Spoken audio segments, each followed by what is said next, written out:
मित्रों नमस्कार। मैं एडवोकेट सुरेंदु जयपुरियार अपने इस चैनल जयपुरियार लॉ क्लासेस पर पुनः एक बार आपका स्वागत करता हूं।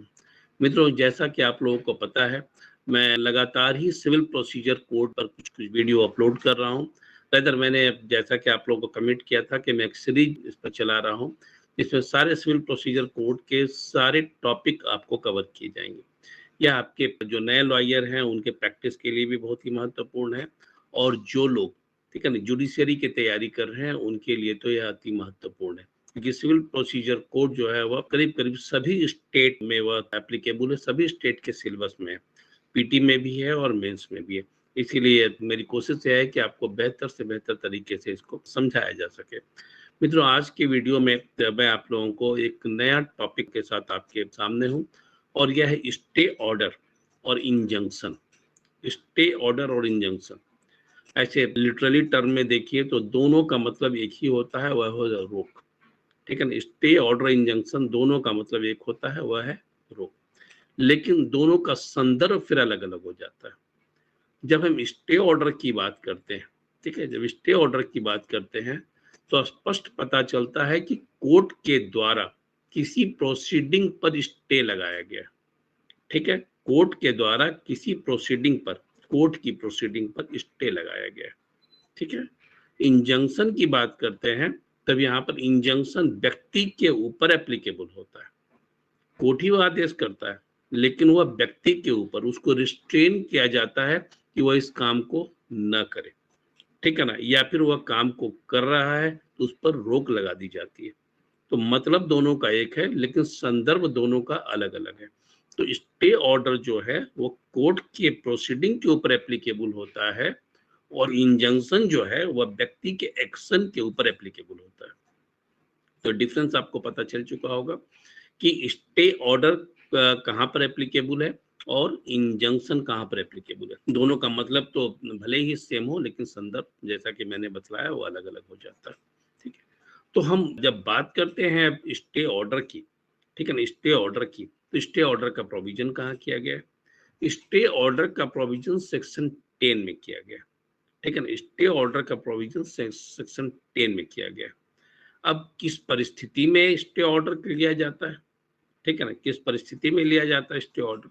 जैसे कि मैं आपको ये बतलाऊं कि कोर्ट में कोई प्रोसीडिंग चल रही हो और कोई प्रोसीडिंग प्रारंभ की गई हो, ठीक है ना, जस्ट शुरू हुआ हो, और कोर्ट को यह पता चले, कोर्ट को यदि डिफेंडेंट जो है वह बताए कि सेम तरह का इशू, जो केस किस चीज पर फाइल होता है, इशू पर फाइल होता है, पार्टीज जो रहते हैं वह उस पर उनके खिलाफ या उनके पक्ष में अब फाइल होता है, तो सेम पार्टीज के द्वारा, ठीक है ना, या फिर सेम इशू पर कोई और प्रोसीडिंग पहले से चल रही है किसी अन्य कोर्ट, ठीक है, किसी अन्य कोर्ट में ये प्रोसीड चल रही है, तब ऐसी स्थिति में कोर्ट क्या करेगा?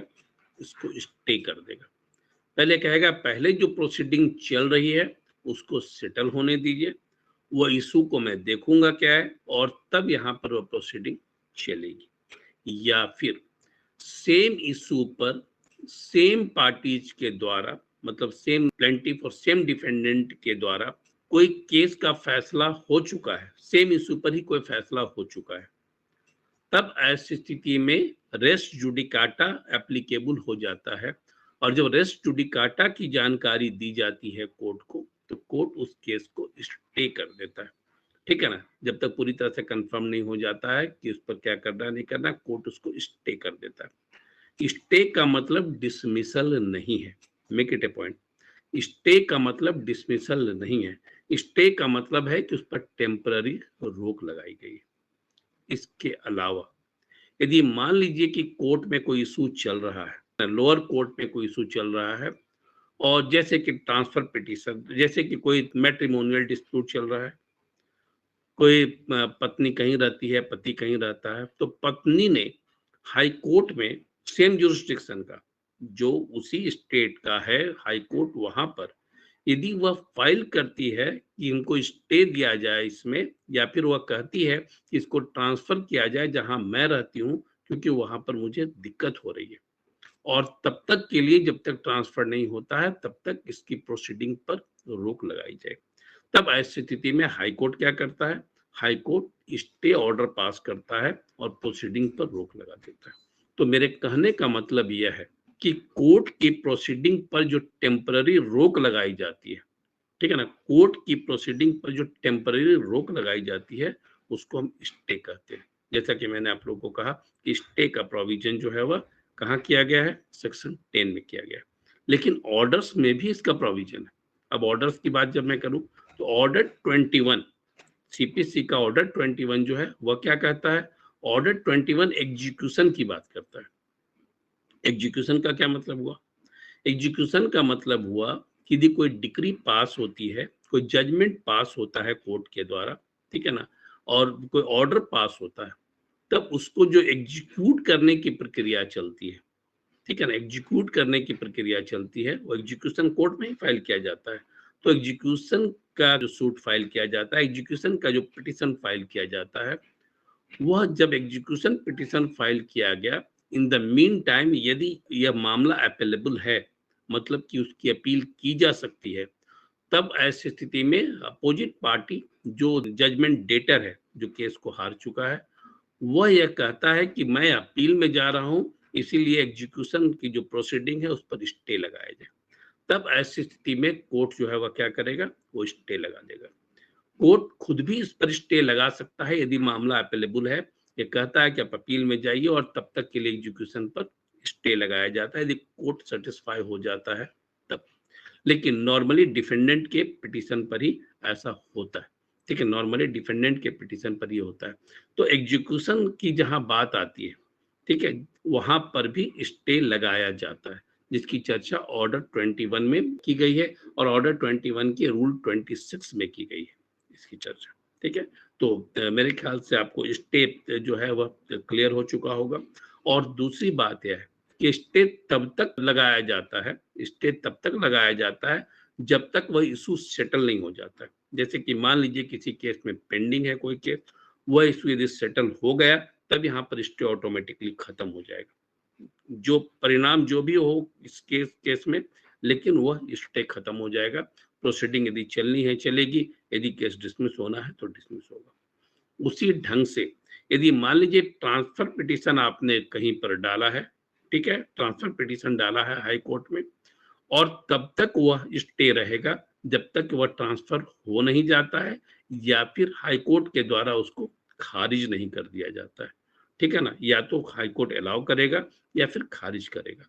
अलाउ करेगा तब ऐसी स्थिति में वह केस ट्रांसफर हो जाएगा, बस मैट्रिमोनियल सूट ट्रांसफर हो जाएगा जहां के लिए अप्लाई किया गया है, और तब ऐसी स्थिति में स्टे हट जाएगा। या फिर कोर्ट यदि उसको डिसमिस कर देता है ट्रांसफर पिटीशन को, तब भी वह स्टे हट जाएगा और प्रोसीडिंग उसी जगह पर अपनी चलेगी। स्टे में और भी थोड़ी सी चीज, स्टे में कुछ और भी जो कुछ ऑर्डर्स में जो प्रावधान किया गया है, जैसे ऑर्डर 41 के रूल 5 में कि जो अपलेट कोर्ट है वह भी लगा सकता है स्टे, जैसे कि मैंने अभी आप लोगों को कहा था। लेकिन यहाँ पर एग्जीक्यूशन के केस में मैं बात कर रहा हूँ कि अपलेट कोर्ट जो है, यदि अपील के लिए आप वहां गए और लोअर कोर्ट स्टे नहीं लगाया, लोअर कोर्ट ने स्टे नहीं लगाया, तब ऐसी स्थिति में हाई कोर्ट में जब आप अपील फाइल करते हैं और वहां पर एक पिटीशन डालते हैं, एक प्रेयर डालते हैं कि इस केस को स्टे किया जाए जब तक कि यहाँ पर अपील पेंडिंग है, तब ऐसी स्थिति में यदि हाई कोर्ट कन्विंस हो जाता है, हाई कोर्ट यदि कन्विंस हो जाता है, तब उस पर वो स्टे लगा देता है, वो एग्जीक्यूशन पिटीशन पर रोक लगा देता है, या फिर कोई भी और जो प्रोसीडिंग है उस पर रोक लगा देता है। तब अब यहाँ पर एक क्लियर हुआ कि लोअर कोर्ट भी लगा सकता है स्टे, हाई कोर्ट भी स्टे लगा सकता है, और सुप्रीम कोर्ट को भी स्टे लगाने का पावर है, ठीक है ना, स्टे लगाने का पावर तीनों को है। तो यहाँ पर यदि कभी भी आपको लगता है कि आप कहीं पर एग्रिप्ड हैं किसी चीज से, लगता है कि कहीं पर केस व सूट जो है वो गलत फाइल हुआ है या फिर गलत मुद्दे को उठाया गया है, तब आप स्टे के लिए अप्लाई कोर्ट पे कर सकते हैं, ठीक है। अब है इंजंक्शन। इंजंक्शन क्या होता है? इंजंक्शन, जैसा कि मैंने कहा कि वह रिस्ट्रेन करता है किसी व्यक्ति को किसी काम को करने से, ठीक है ना, किसी व्यक्ति को किसी काम को करने से जो रिस्ट्रेन करता है उसको हम क्या कहते हैं? इंजंक्शन कहते हैं। अब इंजंक्शन का प्रावधान कहाँ किया गया है? अब इंजंक्शन का प्रावधान जो है किया गया है आपका ऑर्डर 39 में, ठीक है ना। ऑर्डर 39 में इसका प्रोविजन किया गया है। अब इसमें क्या कहता है, किसके खिलाफ कैसे इंजंक्शन लग सकता है। जैसे मान लीजिए सेल के खिलाफ इंजंक्शन लग सकता है। अब मैं इसको एक एग्जांपल देता हूँ। कि मान लीजिए कोई सूट चल रहा है, टाइटल सूट चल रहा है किसी कोर्ट में, सिविल कोर्ट में कोई टाइटल सूट चल रहा है, और जब वहां पर टाइटल सूट चल रहा है, इसी दौरान कोई पार्टी या प्लेंटिफ या डिफेंडेंट दोनों में से कोई उस प्रॉपर्टी को सेल करने की कोशिश करता है, उस प्रॉपर्टी को सेल करने की कोशिश करता है, तो वैसी स्थिति में जो भी अपोजिट पार्टी है, ठीक है, अपोजिट पार्टी है, यहाँ पर अपोजिट पार्टी का मतलब जिसने जो सेल कर रहा है उसके खिलाफ, वह वहां कोर्ट में जाकर उस व्यक्ति के खिलाफ इंजंक्शन सूट फाइल कर सकता है, इंजंक्शन का डिमांड कर सकता है, और यह कह सकता है कि वह व्यक्ति जो है वह आउट ऑफ जुरिस्डिक्शन काम कर रहा है, इलीगल काम कर रहा है, और जो कोर्ट में केस पेंडिंग है उसके खिलाफ में जाकर वह काम कर रहा है। ठीक है, तो यहाँ पर इंजंक्शन यहाँ पर लागू होता है।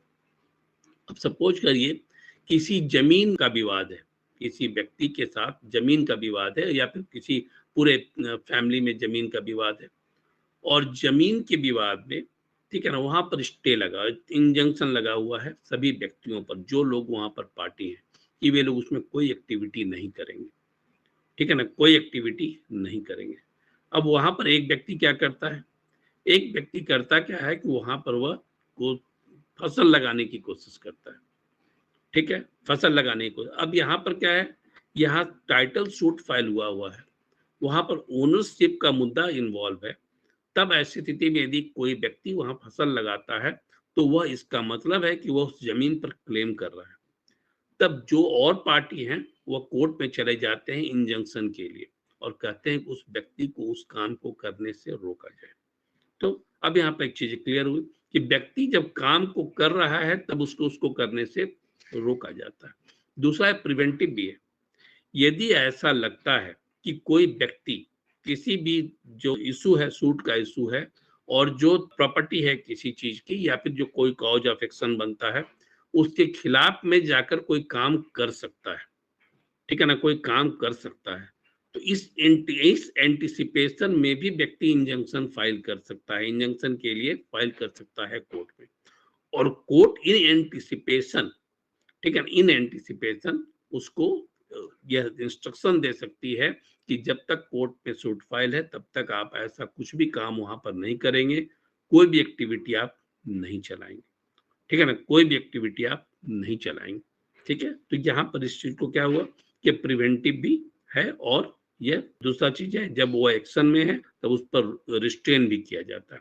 मतलब कि जो काम चल रहा है उस पर भी रोक लगाई जा सकती है, और जो काम कर सकता है, करने की संभावना है, उस पर भी रोक लगाई जा सकती है। ठीक है, तो यहाँ तो मेरे ख्याल से आपको इस चीज क्लियर हो गया हो कि इंजंक्शन व्यक्ति के ऊपर लगता है, जो स्टे है वह कोर्ट की प्रोसीडिंग पर लगता है। ठीक है, इसी ढंग से, ठीक है ना, कोई और भी एक्टिविटी, जैसे किसी भी एक्टिविटी की हम बात करें कि वहां पर जो काम करने की संभावना किसी व्यक्ति की है, कोई काम को वो कर सकता है, या फिर कोई इलीगल एक्टिविटी चला सकता है। जैसे कि किसी व्यक्ति को मान लीजिए किराए पर दिया गया कोई मकान, और उसने किराया नहीं दिया। ठीक है, अब ऐसी स्थिति में वो किराया नहीं दिया और पता चला कि वो कुछ इलीगल एक्टिविटी कर रहा है, तो यहाँ पर जब हम फाइल करते हैं इविक्शन सूट फाइल करते हैं, तो उसके साथ साथ यह भी मेंशन करते हैं कि वह व्यक्ति जो है वहां पर कुछ इलीगल एक्टिविटी कर रहा है, या फिर वो कुछ मकान को तोड़फोड़ कर रहा है, डैमेज करने की कोशिश कर रहा है। चूंकि मैंने एविक्शन सूट फाइल किया है, और वहां पूरा मकान के स्ट्रक्चर को वो चेंज करने की कोशिश कर रहा है, जिससे कि वह जब खाली करे तो काफी डैमेज हमको हो। ठीक है ना, तब ऐसी स्थिति में कोर्ट से यह कहा जाता है कि वह जो एक्टिविटी कर रहा है उस पर रोक लगाई जाए। इस यहाँ पर भी वह इंजंक्शन यहाँ पर फाइल होता है, और इंजंक्शन इशू होता है कोर्ट के द्वारा। अब एक क्वेश्चन आपका आएगा कि इंजंक्शन जब इशू होता है किसी व्यक्ति के खिलाफ, तो क्या यह लीगली बाइंडिंग है। तो यहाँ पर मैं आपको बता दूं कि कोर्ट यदि कोई आदेश करती है, कोर्ट कोई भी आदेश करती है, तो वह लीगल रूप से वह बाइंडिंग होता है व्यक्ति के लिए। यदि वह नहीं करेगा ऐसा और नहीं मानेगा, तब ऐसी स्थिति में उसके खिलाफ कोई भी प्रोसीडिंग चलाई जा सकती है, जैसे उसको पनिश किया जा सकता है, उस पर पेनाल्टी लगाई जा सकती है। ठीक है? तो ऐसा नहीं है कि यदि इंजंक्शन लगाया गया है तो व्यक्ति उसको न माने, ऐसा इस बात की संभावना बिल्कुल नहीं है।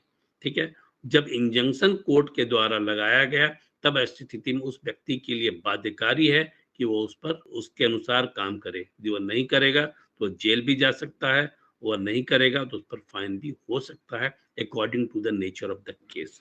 ठीक है ना? और according to the order of the court. Court किस रूप में इसको लेता है, कैसे लेता है, उसके आधार पर यह सारी चीजें होती है। तो मित्रों, मैं उम्मीद करता हूं कि आपको स्टे ऑर्डर और इंजंक्शन दोनों समझ में अच्छी तरह से आ गया होगा। और यदि आपको यह मेरा वीडियो पसंद आया है तो आप इसको अपने दोस्तों के बीच में शेयर करना न भूलें, और इस चैनल को सब्सक्राइब जरूर करें और बेल आइकॉन को पुश करें, जिससे कि लेटेस्ट नोटिफिकेशन आपको मिलता रहे। धन्यवाद।